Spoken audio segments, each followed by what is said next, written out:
오래전에 미국의 어느 작은 교회에 있은 하나의 에피소드인데요. 그 가까이 있는 펍이 장사가 되지 않아서 이제 문을 닫으면서 모든 물품들을 처리를 하는데, 그 펍에 있는 새로운 전자오르간, 이것을 가까이 있는 교회에 기증을 했습니다. 작은 교회에 아무런 악기가 없는 그 교회에 펍을 통해서 전자오르간을 기증받았기 때문에 얼마나 좋겠습니까?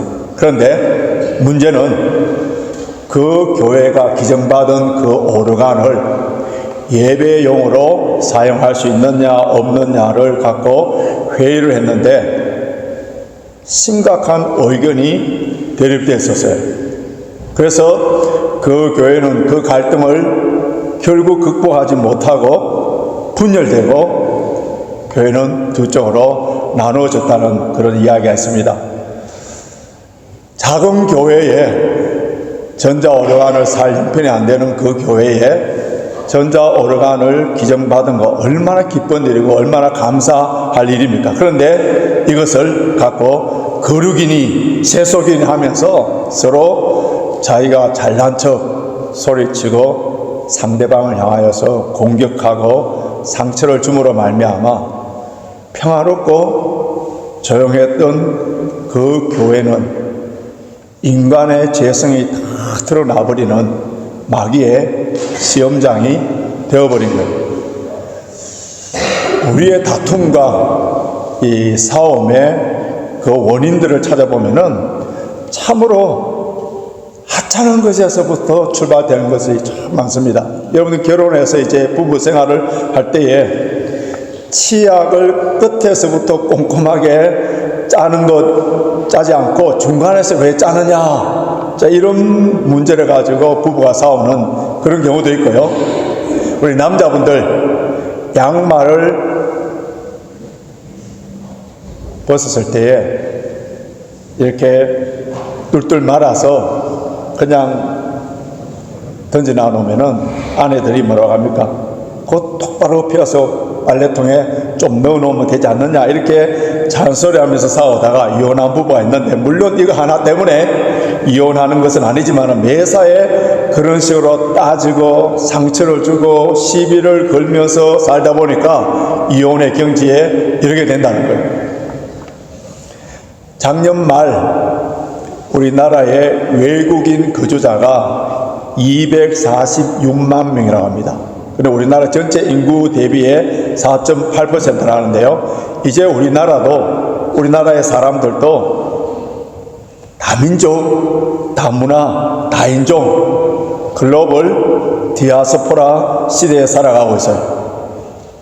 그런데 한국에서부터 일찍 떠나온 저와 여러분들, 그 당시에는 한국이 강조했던, 장점으로 생각했던 특유한 단일 민족, 단일 언어, 단일 사고라는 모노컬처의 획일화된 단세포적인 사고방식의 사회의식 속에서 살아왔기 때문에 알게 모르게 나쁜 습관들이 하나 있다는 것을 우리가 인정을 해야 돼요. 그게 무엇이냐 하면은 나와 생각이 다르고 나와 생활 풍습이 다르기 때문에 그것이 틀렸다고 생각합니다.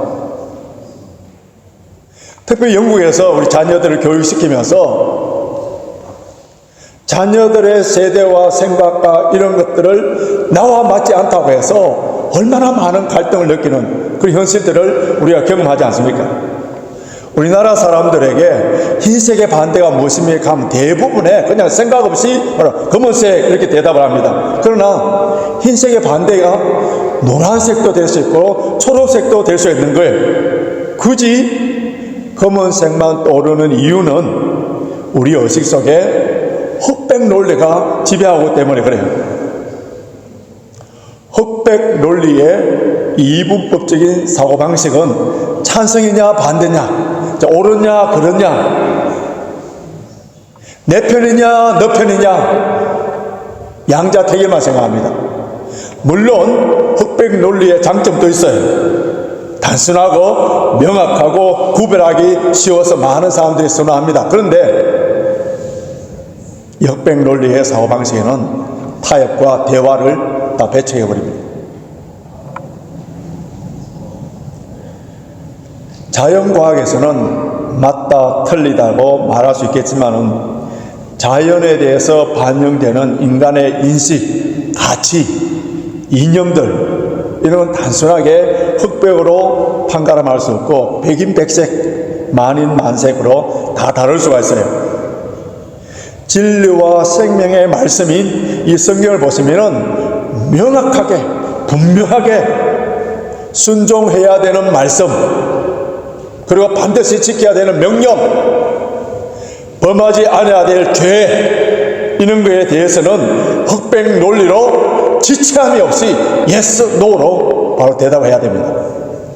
그런데 성경에서 명확하게 구분해 주지 아니하는 윤리적인 문제, 어떤 양심적인 문제에 있어서 흑백 논리로, 옳고 그름의 흑백 논리로 따질 수 없는 것들이 참 많습니다. 이것을 기독교 윤리학에서 아디아포라라고 이렇게 합니다.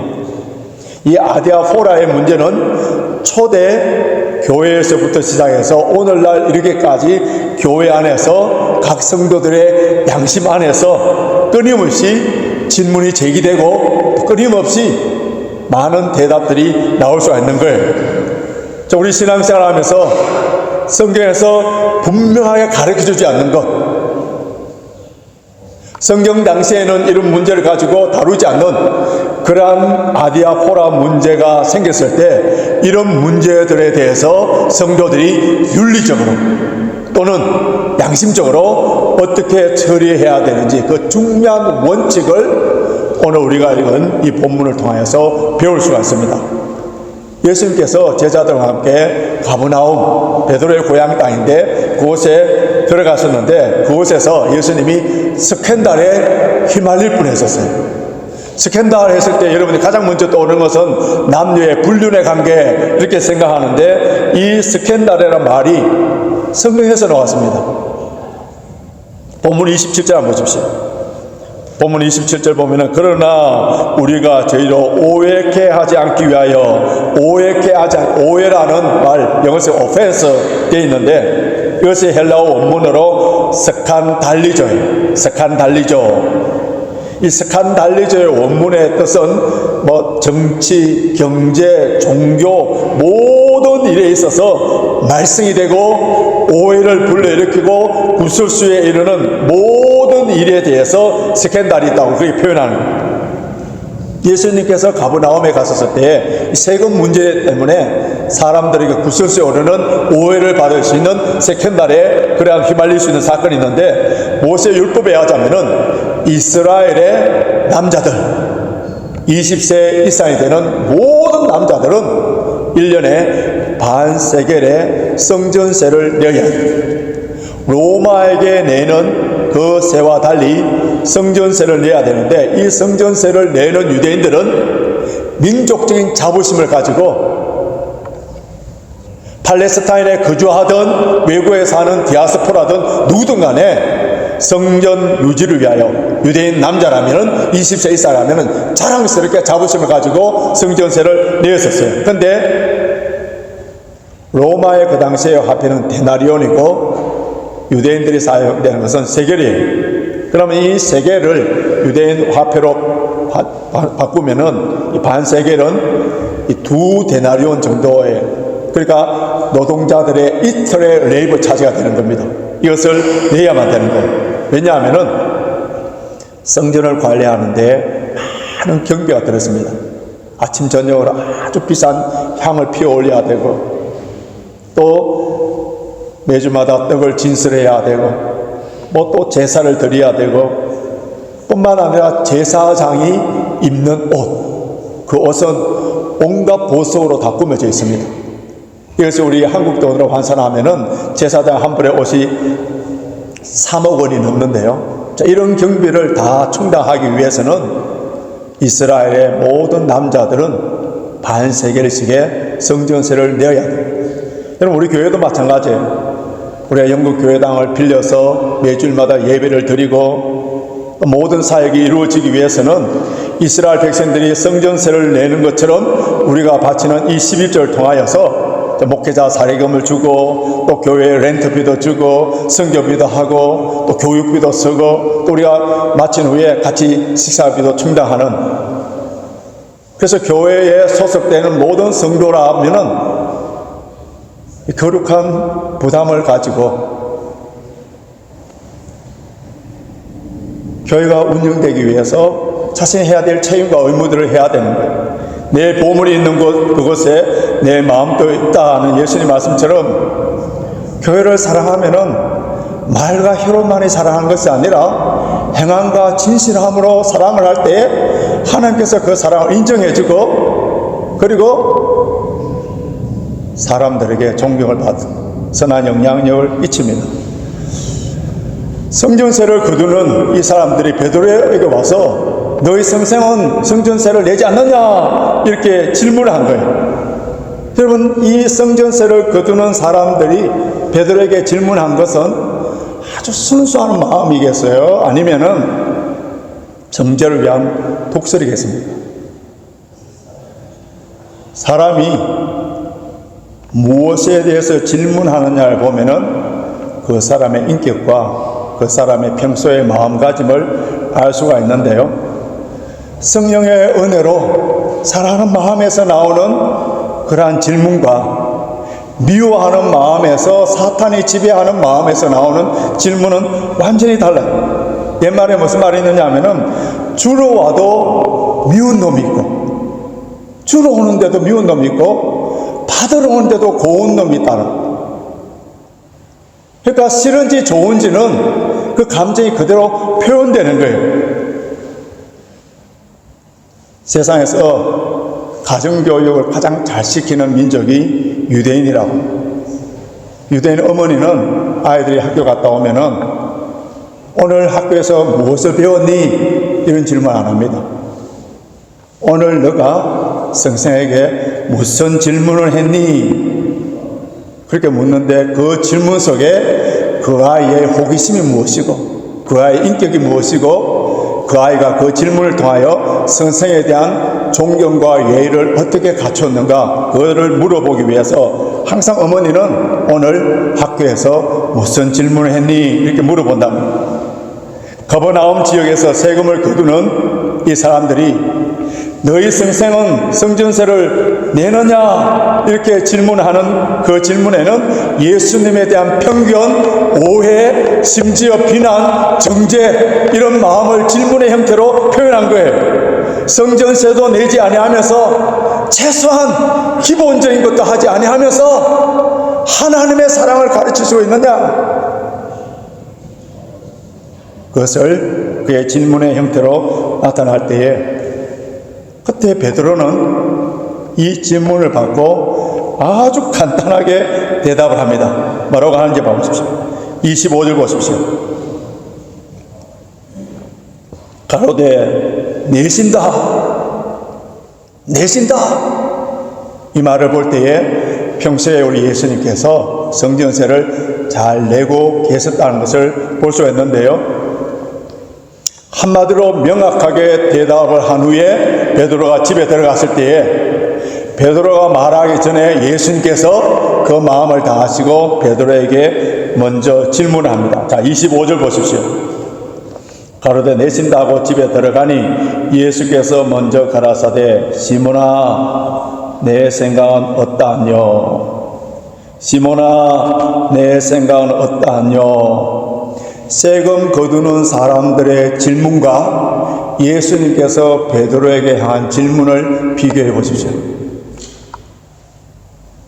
예수님께서는 그 베드로에 향하여 질문하는 질문은 사랑하는 마음에서, 하나라도 더 가르쳐 주고 싶은 그런 마음에서, 어떤 자존심이나 상처를 주지 않는 마음에서 질문을 하는 거예요. 그때에 베드로의 대답이었답니다.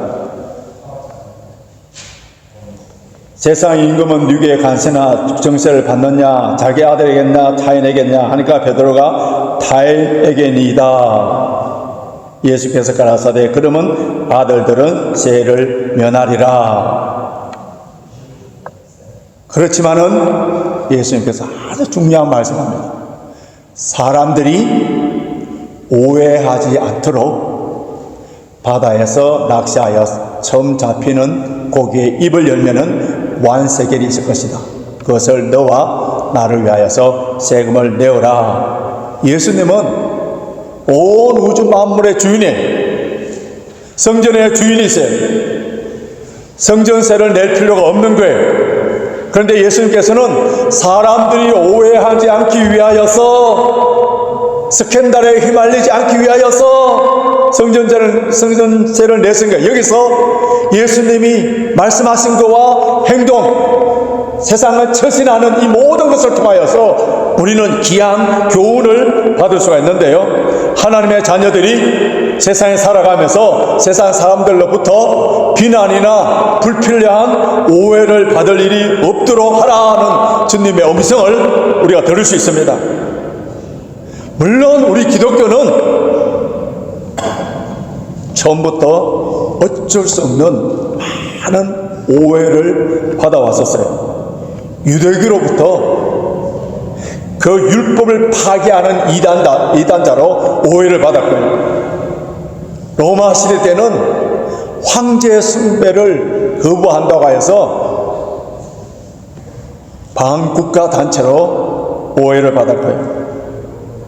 성찬식 때 이것은 나의 몸이다, 이것은 나의 피다, 먹고 마시라는 그 성찬식에 사용되는 그 용어 때문에 사람을 잡아먹는 식인종 종교라고 오해를 받았고요.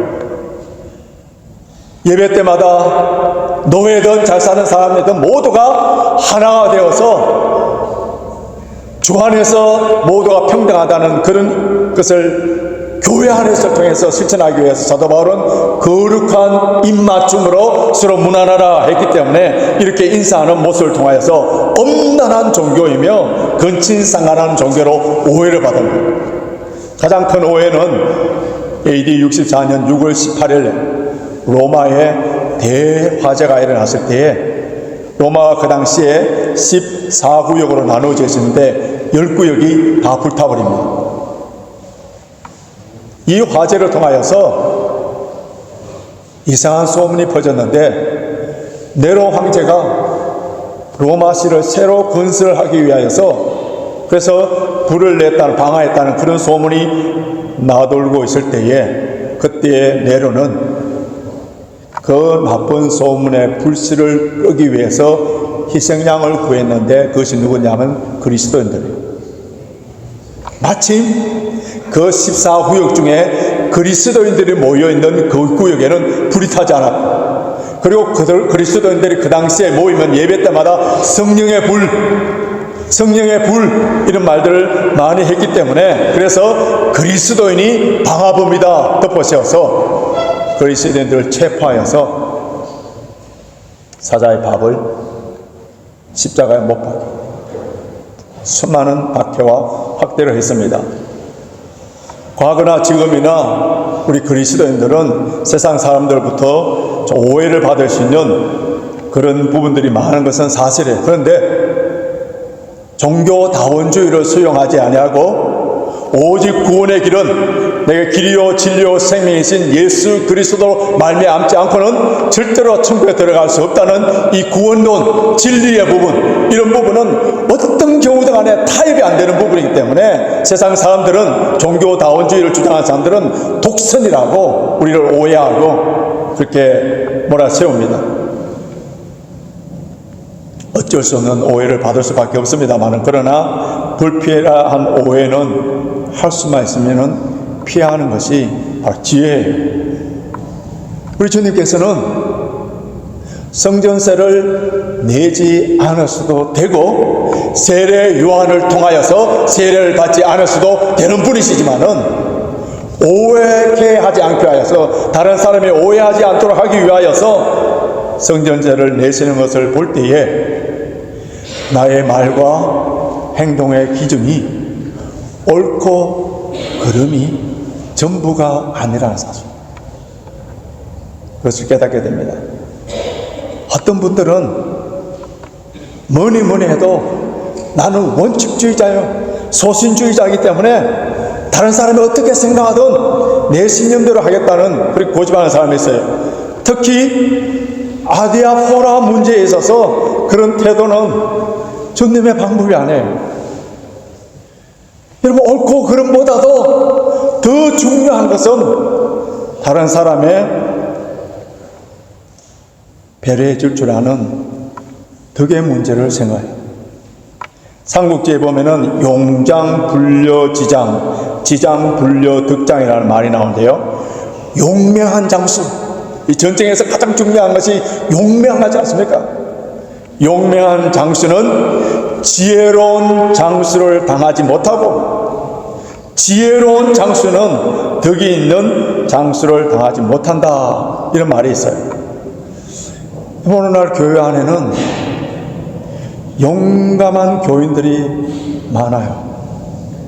문제가 생기면은 눈에 상심지를 켜고 팔을 걷어붙이고 자기만이 정의롭고 자신이 가장 똑똑하며 모든 문제의 해결사처럼 나서는 그런 용감한 교인들도 있습니다. 또 지혜로운 성도들도 많아요. 성경을 인용하고 법이요 하면서 원칙을 가지고 시시비비를 따지는 그런 사람도 있습니다. 그러나 교회는, 하나님의 나라는 정말 필요한 사람은 덕을 세우는 사람, 화평케 하는 사람. 모든 성도들이 상처와 시험이 든다 하더라도 성령 충만하게 되어서 모든 사람들을 하나로 아우를 수 있는 그런 주님의 마음, 성령 충만한 사람들이 있는 교회는 아무리 큰 문제가 발생한다 하더라도 그 몇 사람을 통하여서 교회가 하나가 될 수가 있고,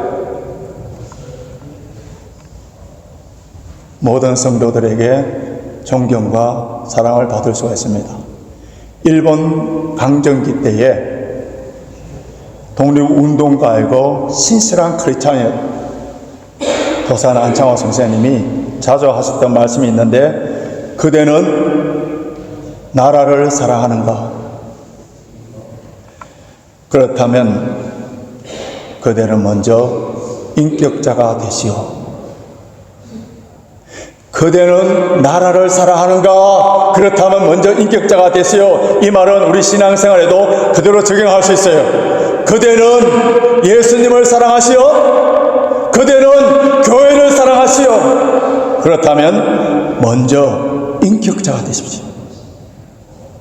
덕과 화평을 세우는 인격자가 되기 위해서는 내가 의지적으로 결단하고 이렇게 하지 아니하리라, 원래는 내가 이렇게 하지 아니하리라 혈수를 선다고 됩니까?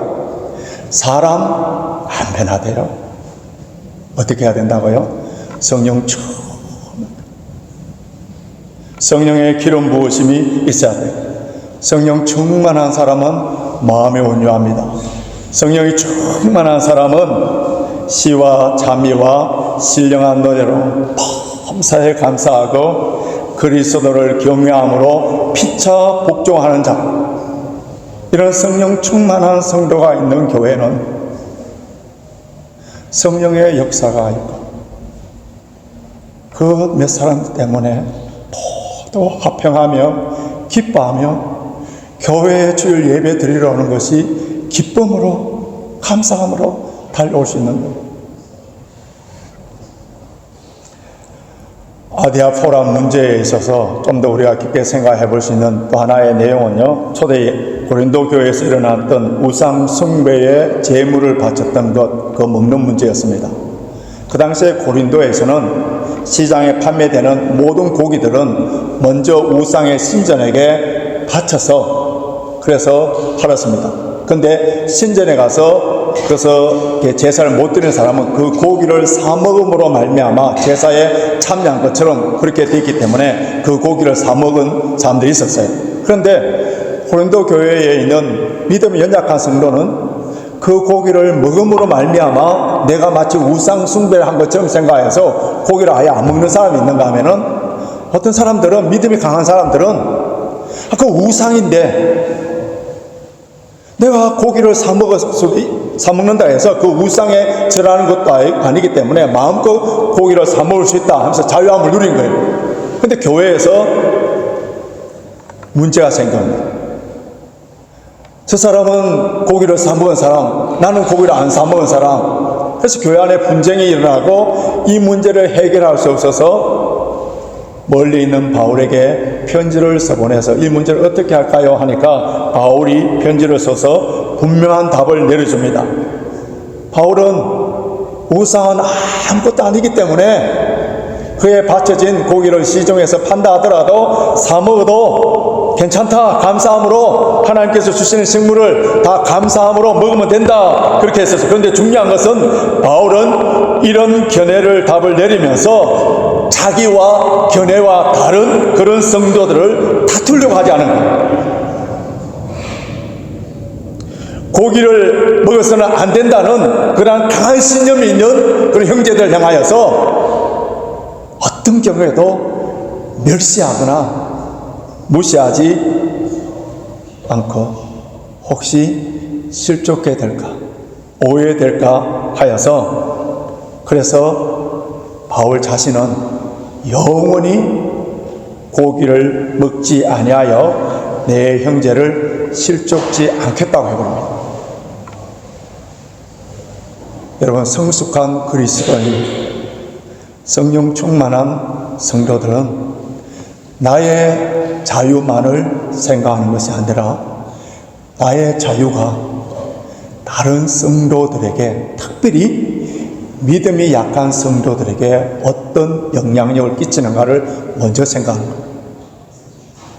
나에게 준 자유를 절제되고 그 자유를 가지고 교회의 덕을 세우는 것에 그렇게 종로를 하는 것이, 그것이 참 자유예요. 그리스도인들에게 있어서 담배 문제도 이 아디라포라 문제라고 할 수 있는데요. 우리 교회 성도들 가운데 제가 알고 있기는 아마 담배 피우는 사람은 아무도 없어서 별로 실감이 안 날 것 같은데요.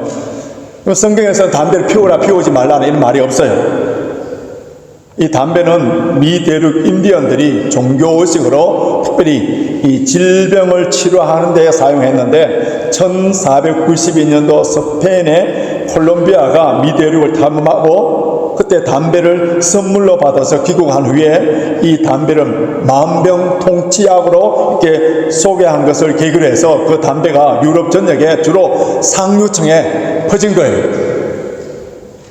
유럽 교회에 있어서는 담배 문제가 신앙적으로 양심에 있어서 전혀 끓이김의 문제가 아니에요. 우리가 존경하는 황금의 입술을 가진 스펄전 목사님, 그 목사님은 담배 골초예요.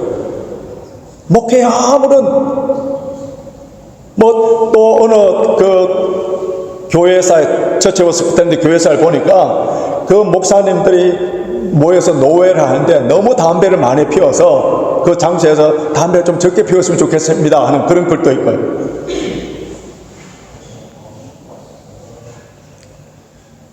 그런데 우리나라에서는 이 기독교가 처음 전해졌을 때에 담배와 술을 하지 않는 것을 교회의 미덕으로 했습니다.